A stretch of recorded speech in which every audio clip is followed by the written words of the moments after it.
রব্বি আউযু বিকা মিন হামাযাতিশ শায়াতিন ওয়া আউযু বিকা রব্বি আইয়াহদুরুন।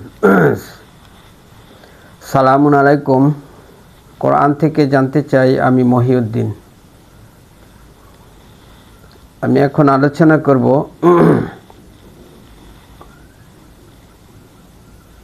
তোমরা তো কিছু ইচ্ছেও করতে পারো না যদি আল্লাহ ইচ্ছে না করেন।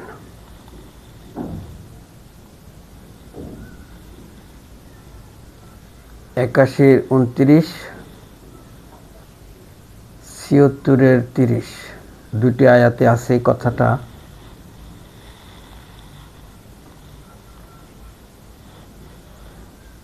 এই বিষয়টা মানুষের সামনে উপস্থাপন করার পরেই মানুষের কাছে অনেক প্রশ্ন চলে আসে।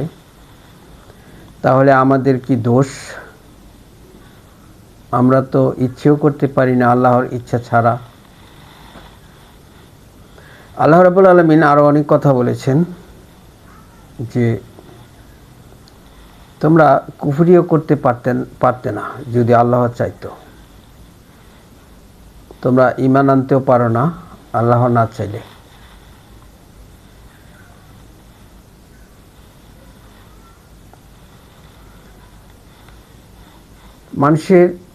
প্রত্যেকটা মানুষের গলায় ভাগ্যলিপি ঝুলিয়ে দেওয়া হয়েছে।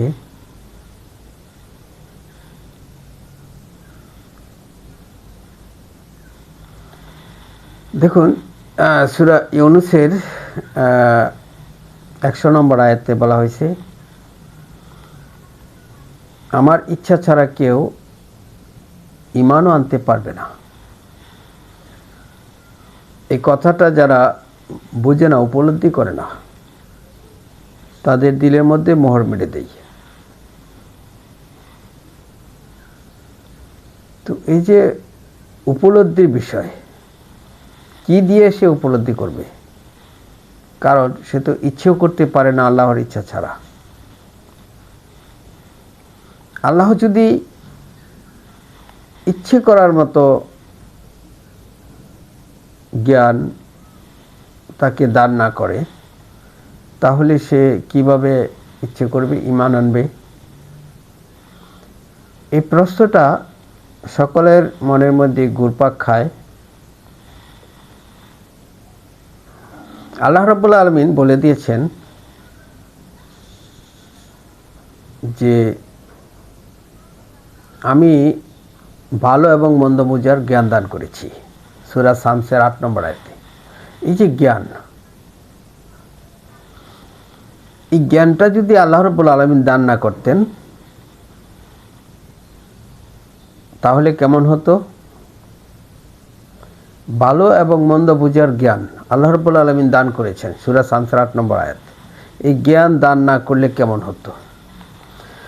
সূরা আনফালের 22 নম্বর আয়াতে চলে যান, সেখানে আল্লাহ রাব্বুল আলামিন বলছেন যে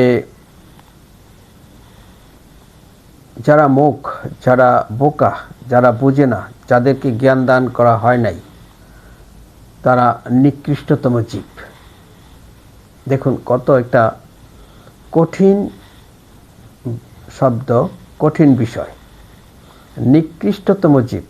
নিকৃষ্টতম জীব কারা? যারা জাহান্নামে যাবে তারা। তো তারা জাহান্নামী, যাদেরকে আল্লাহ রাব্বুল আলামিন জ্ঞান দান করেন নাই। কেন তাদেরকে জ্ঞান দান করেন নাই? জ্ঞান থেকে বঞ্চিত করে রাখা হয়েছে। প্রশ্ন এখানেও চলে আসবে। দেখুন, সমস্ত কিছুই আল্লাহ জানেন, তিনি সমস্ত কিছুর একমাত্র পরিজ্ঞাতা। সূরা জিনের 26 নম্বর আয়াত। তিনি সব কিছু জানেন, কেন তাকে জ্ঞান দান করা হলো না? কারণ সে নিকৃষ্টতম জীব। সৃষ্টি করা হয়েছে জাহান্নামের জন্য, জিন এবং মানুষ। সূরা সাজদার 13 নম্বর আয়াত। আবার যাদের জ্ঞান আছে বোঝার মতো, যাদেরকে জ্ঞান দেওয়া হয়েছে কিন্তু ঈমান দেওয়া হয় নাই, বিশ্বাস, তারাও নিকৃষ্টতম জীব। অর্থাৎ যারা সত্যকে গ্রহণ করে না, কুফরি করে, গোপন রাখে, তারা জানে, তাদের জ্ঞানে ধরে যে এটা ভালো, এটা মন্দ, এটা সঠিক, এটা বেসঠিক, তথাপি তারা এই সত্যকে গোপন করে। আর হচ্ছে কাফের। সূরা আনফালের 55 নম্বর আয়াত, যারা কাফের তারাও নিকৃষ্টতম জীব। তো নিকৃষ্টতমের জীবের মোর রেজাল্ট হচ্ছে তারা জাহান্নামী। আমি কিন্তু মানুষের কথা বলছি, জিন এবং মানুষের কথা। আচ্ছা, মানুষের কথা বলছি। এই মানুষেরা নিকৃষ্টতম জীব তারা, যাদের জ্ঞান নাই, অর্থাৎ ভালো এবং মন্দ বুঝার জ্ঞান আল্লাহর দেন নাই। আর যারা ভালো এবং মন্দ বুঝার জ্ঞান আছে কিন্তু সত্যকে গোপন করে, প্রকাশ করতে চায় না, তারা বুঝার মতো একটা জ্ঞান আছে, তারা বুঝতে পারে যে এটা ভালো, এটা মন্দ, এটা ন্যায়সঙ্গত, এটা অন্যায়, কিন্তু তারা তাদের নিজের নফসের মনের পূজা করে বলে তারা সত্যকে গ্রহণ করে না। এই জন্য তারা কুফরি করে, কাফের। তারা নিজের ইচ্ছাটাকে, নিজের জ্ঞানটাকে বড় হিসাবে দেখে। যেমন ইবলিস শয়তান দেখেছে, যখন আল্লাহ রাব্বুল আলামিন বলছেন সিজদা করো আদমকে, তখন সে সিজদা করলো না। আল্লাহ বললেন, আমার হুকুম অমান্য করতে তোমাকে কিসে বাধা দিল? তুমি কি নিজেকে বড় মনে করো নাকি? সে বলল, আমি তো অবশ্যই তার চাইতে বড়, অর্থাৎ ভালো, কারণ আমাকে আগুন দিয়ে সৃষ্টি করেছেন, তাকে মাটি থেকে। অর্থাৎ এই যে অহংকার, তার জ্ঞানকে, তার নিজেকে জ্ঞানী মনে করলো, যে জ্ঞানটা আল্লাহ রাব্বুল আলামিন দান করেছেন সেটাকে সে বড় মনে করলো, সে অহংকার করার কারণে। তো আল্লাহ রাব্বুল আলামিন সূরা শামসের 8 নম্বর আয়াতে যে কথাটা বলেছেন যে আমি তাকে ভালো এবং মন্দ বুঝার জ্ঞান দান করেছি, সেই জ্ঞান দিয়ে যে যদি সে আল্লাহর প্রতি ঈমান আনতে পারে, যে আল্লাহর প্রতি কীরকম ঈমান আনবে, সেটা আল্লাহ রাব্বুল আলামিন বলেছেন যে তাকে বিশ্বাস করতে হবে এমনভাবে যে তার ইচ্ছা ছাড়া কেউ ইচ্ছেও করতে পারে না, তার ইচ্ছা ছাড়া কেউ ঈমান আনতে পারে না, এবং সে কোনো কিছু করার ক্ষমতা রাখে না, সে তার নিজের ভালো মন্দের মালিকও নয়, সে সমস্ত কিছুর উপর একেবারে আল্লাহর উপর নির্ভরশীল, এবং আল্লাহ সব কিছু করে থাকেন। আল্লাহর ইচ্ছা ছাড়া কেউ কুফরিও করতে পারে না, আল্লাহর ইচ্ছা ছাড়া কেউ ঈমানও আনতে পারে না। এই কথাটা যদি কেউ বুঝতে না পারে, অনুধাবন করতে না পারে, তাহলে তার দিলের মধ্যে মোহর মেরে দেওয়া হয়। সূরা ইউনূসের 100 নম্বর আয়াত।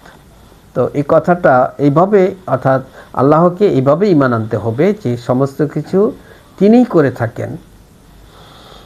ঈমান আনা মানেই হচ্ছে আল্লাহর প্রতি পরিপূর্ণভাবে আত্মসমর্পণ করা, সারেন্ডার করা।